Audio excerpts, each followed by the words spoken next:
সুবহানাল্লাহ আলহামদুলিল্লাহ, আর সুবহানাল্লাহর সাথে আলহামদুলিল্লাহ বললেন, তামলাআনি আও তামলাউ মা বাইনাস সামাওয়াতি ওয়াল আরদ, আসমান জমিন সবকিছু ভরপুর করে দিবেন নেকিতে। এই জায়গাগুলোতে আল্লাহর শুকরিয়া আদায়ের জন্য শেখানো হয়েছে। সেখানে আশুকুরুলিল্লাহ বলা হয়নি, কি শেখানো হয়েছে? আলহামদুলিল্লাহ। খেয়ে দে আলহামদুলিল্লাহ। খেয়ে একটি ভুলের কারণে আমাদের পিতা আদম আলাইহিস সালাম হারিয়ে দিয়েছেন, সেখানে পৌঁছিতে হবে। তার জন্য আল্লাহ রাব্বুল আলামিন। আসসালামু আলাইকুম রহমতুল্লাহ ওয়া বারাকাতুহু।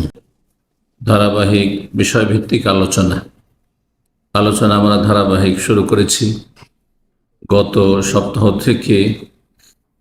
কিছু গুরুত্বপূর্ণ জিকির আজকারের ফজিলত সম্পর্কে, বিশেষ খাস জিকির যেগুলির বিশেষ বিশেষ ফজিলত রয়েছে, মহত্ব রয়েছে, যেগুলি আমরা জানলে সেই জিকিরগুলির ক্ষেত্রে আমরা আমাদের গাফিলতি দূর করে আমরা সচেতন হব, সক্রিয় হব এবং তাতে বেশি বেশি আমরা সময় লাগিয়ে অল্প মেহনতে অনেক বেশি অশেষ প্রতিদান নেকি হাসিল করতে পারবো। আল্লাহ যেন আমাদের সকলকে তৌফিক দান করেন।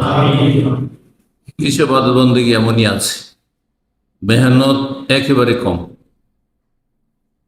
স্বল্প মেহনতে অনেক বেশি লাভ। এটা দুনিয়ার ক্ষেত্রে মানুষরা বুঝে, যত কম মেহনত পরিশ্রম করতে হয় আর যত বেশি আয় উপার্জন করা যায়, এটা যথেষ্ট বুঝেন আপনারা। কিন্তু স্বল্প মেহনতে অনেক বেশি নেকি করা যায়, যেটি আখিরাতের মূল সম্বল, যেখানে টাকা পয়সা দিরহাম দিনার কিছুই থাকবে না। সেখানে কাজে আসবে একমাত্র আপনার নেকি, আপনার সওয়াব। আর যদি সেটি অল্প মেহনতে হয় আর নেকির পরিমাণ অনেক বেশি হয়, তাহলেও তো আপনি ভাগ্যবান, এতে যদি সময় লাগাতে পারেন। সেগুলির কিছু কিছু ফরজ রয়েছে। ফরজ একেবারে হালকা ফরজ, কোনো কষ্ট হয় না, না শারীরিক কষ্ট হয়, না মানসিক কষ্ট হয়, না আর্থিক কোনো খরচ খরচা করতে হয় কষ্ট হয়, কেন অনেককে পয়সা খরচ করতে কষ্ট লাগে।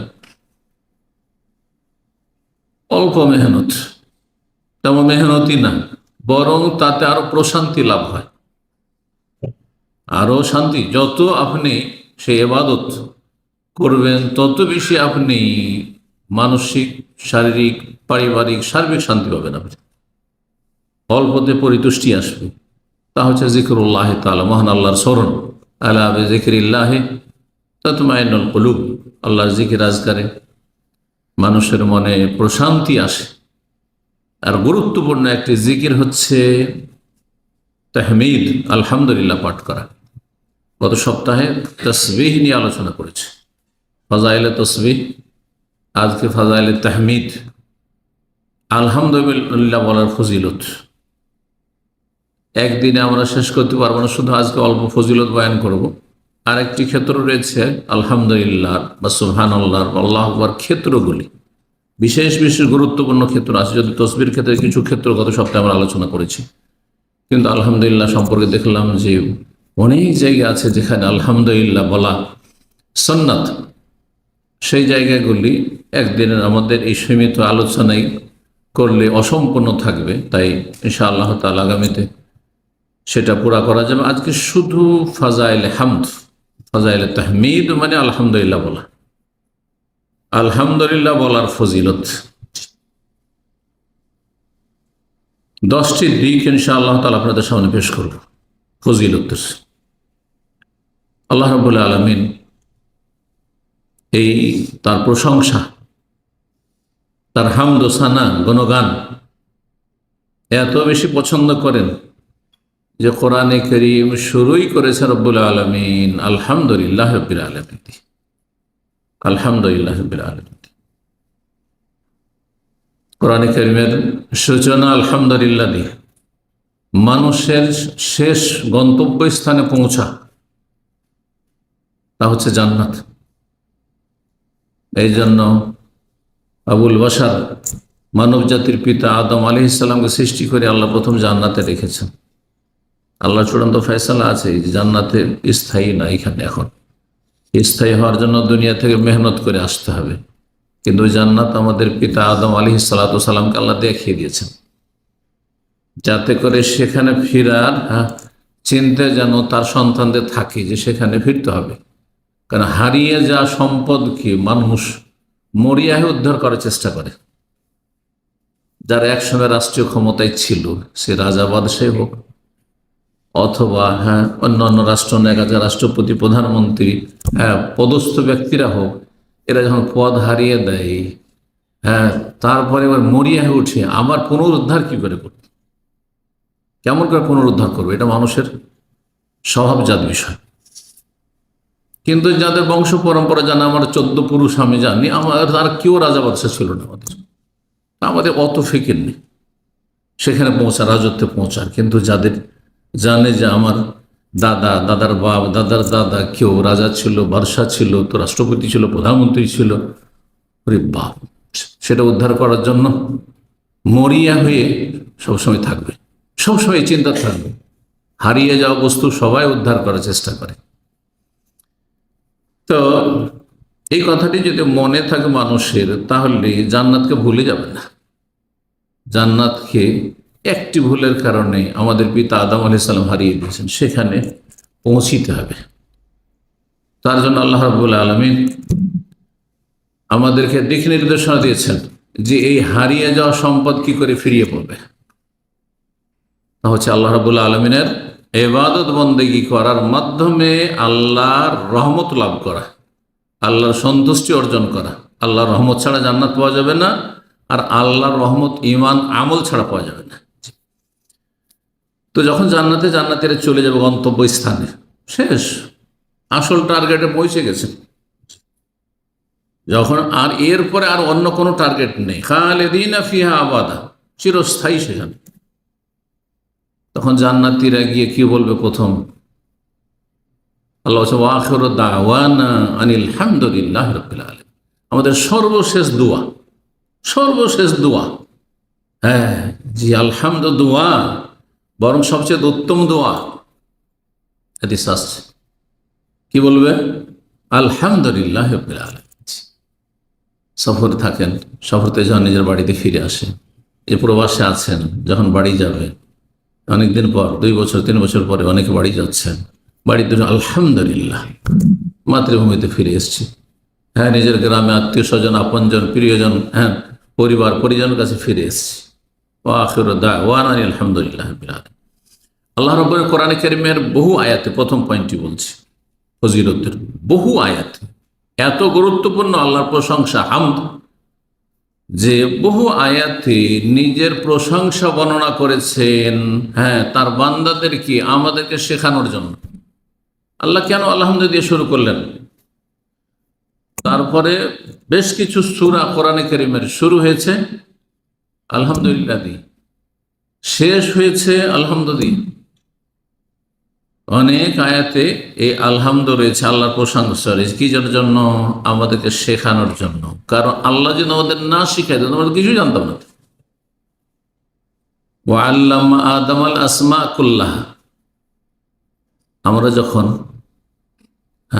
মাতৃগর্ভ থেকে দুনিয়াতে এসেছিলাম, তারপরে যখন ধীরে ধীরে আমাদের বাক শক্তি ফুটলো, কথা বলতে শিখলাম, তখন কোনটাকে কি বলে, এইটা আশেপাশে মা আছে, বাবা আছে, কিছু মা বাবার কাছ থেকে, কিছু ভাই বোনের কাছ থেকে, কিছু আশেপাশে যাদের সাথে খেলাধুলা করে কচিকাচারা মুখ ফুটতে, তাদের কাছ থেকে শিখে না, এমনিতে নয় যে এমনিতে শিখে গেছে।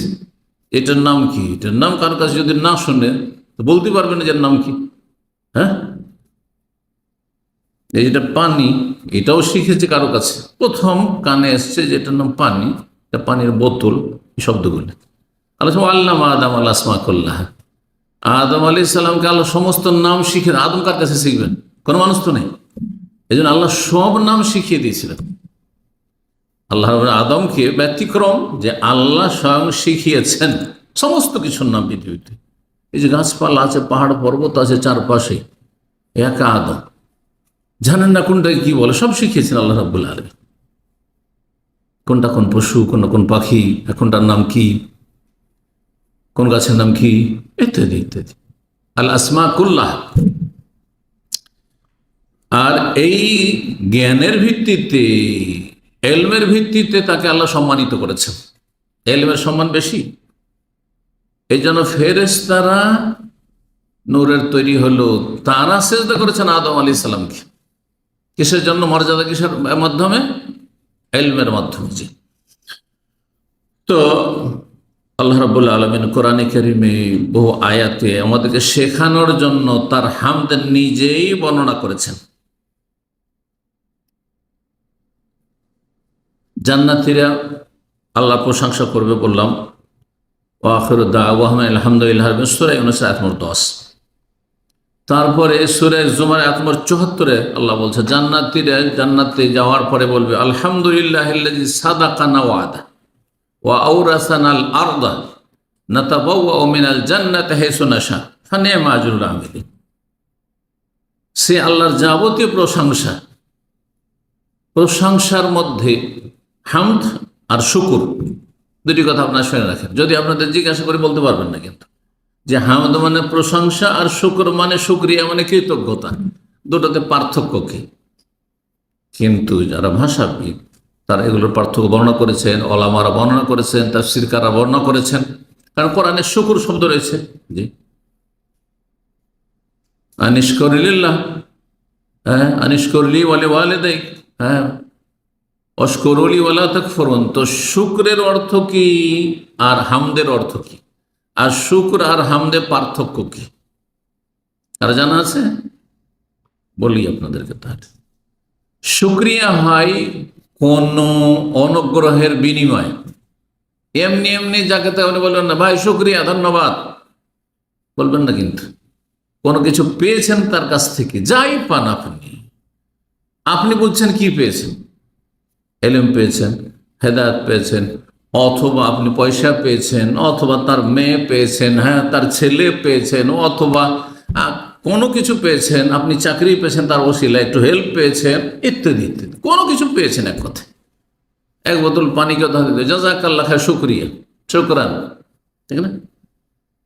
তাহলে নেয়ামত বা অনুগ্রহের একনিষ্ঠে যেটা হয়, হ্যাঁ, কোন অনুগ্রহ পেলেন তার বিনিময়ে যদি আপনি, হ্যাঁ, কারো কৃতজ্ঞতা প্রকাশ করেন, সেটাকে শুকুর বলা হয়। আল্লাহ শুকরিয়া আদায় করার যেমন হুকুম আছে, তেমন হামদেরও হুকুম আছে। হামদ শুকরিয়ার চাইতে অনেক বেশি ব্যাপক, অনেক বেশি ব্যাপক। কেমন করে? আল্লাহর প্রশংসা করি, আল্লাহর শুকরিয়া আদায় করি। দুটো ভাষা কিন্তু আমরা বলি, আল্লাহ শুকরিয়া আদায় করছি, আর যেমন হচ্ছে আল্লাহর প্রশংসা করছি, গুণগান করছি, আলহামদুলিল্লাহ। দেখেন, খেয়ে দিয়ে বা যেই যে জায়গাগুলোতে আল্লাহর, হ্যাঁ, শুকরিয়া আদায়ের জন্য শেখানো হয়েছে, সেখানে, হ্যাঁ, আশকুরুলিল্লাহ বলা হয়নি। কি শেখানো হয়েছে? আলহামদুলিল্লাহ। খেয়ে দে আলহামদুলিল্লাহ, সুস্থ হয়েছেন আলহামদুলিল্লাহ, তাই না? আলহামদুলিল্লাহ। বালা মুসিবত থেকে বেঁচে গেলেন আলহামদুলিল্লাহ। কেন? কারণ হামদ আল্লাহর প্রশংসা, কারো অনুগ্রহ পেলেও করা হয়, না পেলেও করা হয়, দুটোকে সামিল। তো আল্লাহ রাব্বুল আলামিন যদি কোনো কিছু আপনাকে আমাকে দেন, সব কিছু যা দিয়েছেন সবই আল্লাহর, অন্য কেউ দেয়নি। কিন্তু কখনো কখনো কিছু ঘাটতি দেখছেন, অসুস্থ আছেন, আল্লাহ তোমার শুকরিয়া আদায় করছি যে আমি অসুস্থ, বলা যাবে না, না, এটা এখানে প্রযোজ্য নয়। কিন্তু আল্লাহ তোমার প্রশংসা করছি, আলহামদুলিল্লাহ আলা কুল্লি হাল। দুর্ঘটনার শিকার, অ্যাক্সিডেন্ট হয়ে গেলেন, বলবেন আল্লাহর শুকরিয়া, আল্লাহ শুকরিয়া, বেঁচে গেলাম সেজন্য বলতে পারেন, যা আছে এখনো, কিছু গেল, কিছু আছে, গাড়ি গেল, একটু ক্ষত বিক্ষত হইলাম, কিন্তু আছি, সেজন্য শুকরিয়া আদায় করবেন। কিন্তু ক্ষতির ওপরে শুকরিয়া নাই, কিন্তু ক্ষয়ক্ষতি যে হয়ে গেল তাতে কি বলবেন? আলহামদুলিল্লাহ। এই জন্য সর্ব অবস্থায় আলহামদুলিল্লাহ আলা কুল্লি হাল, সর্ব অবস্থায় আল্লাহর প্রশংসা, আল্লাহর গুণগান। তাহলে হামদ শুকরিয়ার চাইতে অত্যন্ত ব্যাপক এই দিক থেকে। তো আল্লাহ রাব্বুল আলামিন সূরা জুমারে বর্ণনা করেছে আলহামদুলিল্লাহ সাদাকানা ওয়াদা, জান্নাতের আল্লাহ, সেই আল্লাহর যাবতীয় প্রশংসা যিনি তার প্রতিশ্রুতি ওয়াদাকে সত্য করে দেখিয়েছেন, যে মুমিনদেরকে জান্নাত দেবো, কাফেরকে জাহান্নামে দেবো। আলহামদুলিল্লাহ, এটা চোখের সামনে দেখতে পেলাম। কাফের পাপিষ্ঠরা চোখের সামনে জাহান্নামে গেল, আলহামদুলিল্লাহ জান্নাত পেয়ে গেছে। ও আওরাসানাল আরদা, আর জান্নাতের ভূমির আমাদেরকে ওয়ারিস, উত্তরাধিকারী বানিয়েছেন। না এমন বিশাল রাজত্ব, বিশাল ভূমি, না তাবাউওয়া মিনহা হাইসু নাশা, যেখানে ইচ্ছে সেখানে ঘুরে বেড়াবো। দুনিয়ায় এই সুযোগ নেই, সারা পৃথিবীর ভিসা আপনার কাছে নেই। তার যে কত যে পাইতারা করতেছে, আর কত যে তাদের শর্ত পূরণ করতেছে, তারপর রেজেক্টেড। না তাবাউওয়া মিনাল জান্নাতি হাইসু নাশা ফানি'মা আজরুল আমিলিন, যারা আমল করে এসেছে দুনিয়ায়, হ্যাঁ কর্মজগতে আমলে যখন সুযোগ ছিল তখন তাদের জন্য কতই না সুন্দর প্রতিদান, কতই না সুন্দর আজর, পুরস্কার। সূরা আরাফের 43 আলহামদুলিল্লাহ হাদানা লিহাযা, জান্নাতে যাওয়ার পরে জান্নাতের নিয়ামত দেখবে, বলবে আলহামদুলিল্লাহ হিল্লাযী হাদানা লিহাযা, আল্লাহ যে হেদায়েত করেছিলেন সেই জন্য এখানে আসতে পেরেছি। ওয়া মা কুন্না লিনাহতাদিয়া, এই জান্নাতের রাস্তা পেতাম না লাউলা আন হাদানা আল্লাহ, যদি আল্লাহ আমাকে জান্নাতের রাস্তা না দেখাইতেন। আমার পরিবারকে, আমার পরিজনকে, আমার আপনজনকে, আমার যেই ভাইয়েরা মুমিন মুসলিম যারা এসেছে এখানে, যদি আল্লাহ হিদায়াত না করতেন, রাস্তা না দেন, তাহলে কখনো পেতাম না। এবার সূরা ফাতিহা আয়াত 34 রয়েছে। এক একটি করে আয়াত যদি জান্নাতীদের সম্পর্কে বলি, অনেকগুলি আয়াত এই ক্ষেত্রে রয়েছে। আয়াত 34 আল্লাহ বলছেন, দুনিয়াতে বান্দারা সবসময় সুখে থাকে নাকি? ধার্মিক হয়ে খুব সুখে থাকে? বরং তাদের বালা মুসিবত বেশি। তাদের জন্য দুনিয়া হচ্ছে সিজনুল মুমিন, মুমিনের জন্য জেল। এটা হারাম, এটা নাজায়েজ, এখানে যাওয়া যাবে না, এই কথা বলা যাবে না, এটা দেখা যাবে না, ঠিক না? বাধা নিষেধ মেলায়, ব্যবসা বাণিজ্য করতে গিয়ে এটা চলবে না, ওইটা চলবে না। কিন্তু হারাম খোরদের জন্য সব জায়েজ, সব জায়েজ তাদের জন্য। আচ্ছা, দুনিয়াতে কত শোক, কত দুঃখ, কত কষ্ট, কত বিপদ আপদের সম্মুখীন হচ্ছে, কত জালেমের জুলম বরদাস্ত করতে হচ্ছে, কিন্তু সেখানে যাওয়ার পরে স্বস্তি মিলবে। বলবেন আলহামদুলিল্লাহিল্লাযী আযহাবা আন্নাল হাযান, সে আল্লাহর যাবতীয় প্রশংসা, যিনি সমস্ত দুনিয়ার যে দুঃখ কষ্ট ছিল সব দূর করে দিয়েছে, আর কোনো দুঃখ কষ্ট নেই। মারা যাওয়ার পরে মুমিন বান্দার কিয়ামত শুরু হয়ে গেছে, তখন আর কোনো কষ্ট নেই। অসুস্থ ছিল, ক্যান্সার আক্রান্ত ছিল, আর খুব কষ্ট পাচ্ছিল, পারিবারিক কষ্টে ছিল, আর্থিক কষ্টে ছিল, কোনো কষ্ট নেই, সব শেষ হয়ে গেছে। আলহামদুলিল্লাহ দ্বারা কয়টি সূরা শুরু হয়েছে?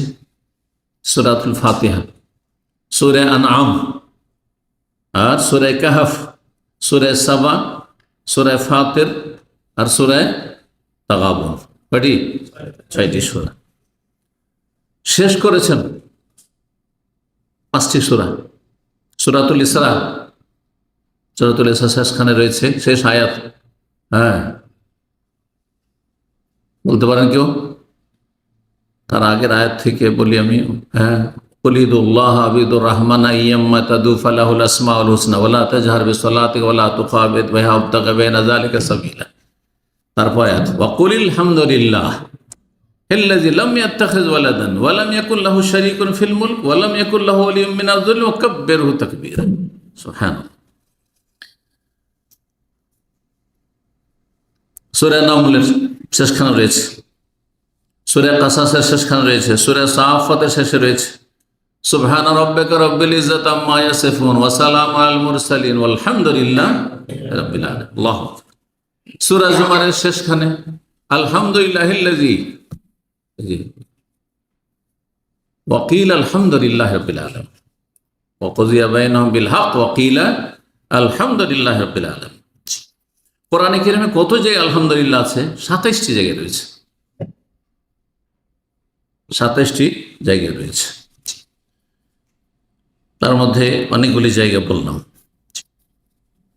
দ্বিতীয় আলহামদুলিল্লাহর ফজিলত, আলহামদুলিল্লাহ বাক্যটি নেকির পাল্লাকে ভর্তি করে দিল। সুবহানাল্লাহ। ভরপুর করে দিবে, ফুল করে দিবে। অথচ ছোট্ট আলহামদুলিল্লাহ কয় সেকেন্ড লাগলো? 2-3 সেকেন্ড। আলহামদুলিল্লাহ, আলহামদুলিল্লাহ, আলহামদুলিল্লাহ, আলহামদুলিল্লাহ, উচ্চারণ ঠিক করবেন কিন্তু।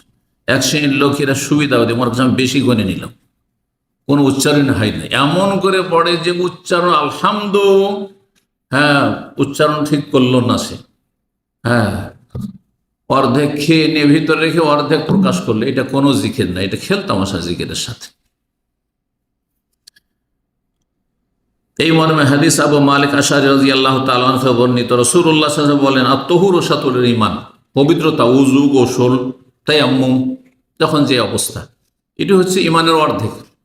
কারণ ঈমান টিকানোর জন্য সালাত, নামাজ শর্ত, নামাজ নাই ঈমান নেই। আর নামাজ হবে, নামাজ নির্ভরশীল কিসের ওপর? তাহারাত, উযুর ওপর। সুতরাং উযু হচ্ছে ঈমানের অর্ধেক। আলহামদুলিল্লাহ তামলাউল মিজান, আর আলহামদুলিল্লাহ নেকির পাল্লাকে ভারী করে দেবে, ভরপুর করে দেবে। ভারী করে দিবে না, ঝুঁকিয়ে দিবে নয়, ভরপুর করে দিবে, পূর্ণ, কোনো খালি থাকবে না। আর কি চাই? আল্লাহু আকবার, যেমন তেমন কথা না। ও সুবহানাল্লাহ আলহামদুলিল্লাহ, আর সুবহানাল্লাহর সাথে আলহামদুলিল্লাহ বললেন, তামলা আনি আও তামলা মা বাইনা সামাওয়াতি ওয়াল আরদ, আসমান জমিন সবকিছু ভরপুর করে দিবেন নেকিতে। আল্লাহু আকবার। ওয়াসসালাতু নূর, নামাজ হচ্ছে মানুষের জ্যোতি, যেই জ্যোতির সাথে থাকলে হাসর মাঠে কোনো অন্ধকার সামনে দেখবে না, যার ফলে সহজে জান্নাত চলে যাবে। আর যারা বেনামাজি তারা অন্ধকারে নিমজ্জিত থাকবে, দিশাহারা থাকবে, সুতরাং যেতে পারবেন না, জাহান্নামে নিক্ষিপ্ত হবে ওই অন্ধকারে। সাদাকাত বুরহান, যে জাকাত দিয়েছে, জাকাতকে সাদাকাও বলা হয়, নফল দানকে সাদাকা বলে। যদি আমরা বাংলা ভাষা, উর্দু ভাষায় জাকাত মানে ফরজ আর সাদকা মানে নফল দান, খায়রাত না। কোরআনে বেশ কিছু আয়াতে জাকাতকে কি বলা হয়েছে?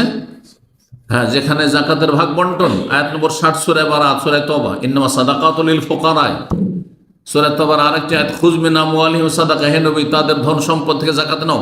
জি, সাদাকা, জাকাত হচ্ছে মানুষের জন্য অকাট্য দলিল, প্রমাণ যে আমি মুসলিম ছিলাম। না হলে আমাকে জিজ্ঞাসা করবে, কোনো ব্যক্তি পৃথিবীতে নেই, কোনো মুসলিম যাকে কোনো সরকার হিসাবে নেবে যে তোর জাকাত কিনে দিছি, কিন্তু ইনকাম ট্যাক্স কেন দেওনি, এই ভ্যাট কেন দেওনি, তো এইটা কেন তোমার বাকি, সেইটা কেন, এই তোমার পেনাল্টি কেন বাকি, ফাইন কেন বাকি, এগুলো ঠিক আছে, তাই না?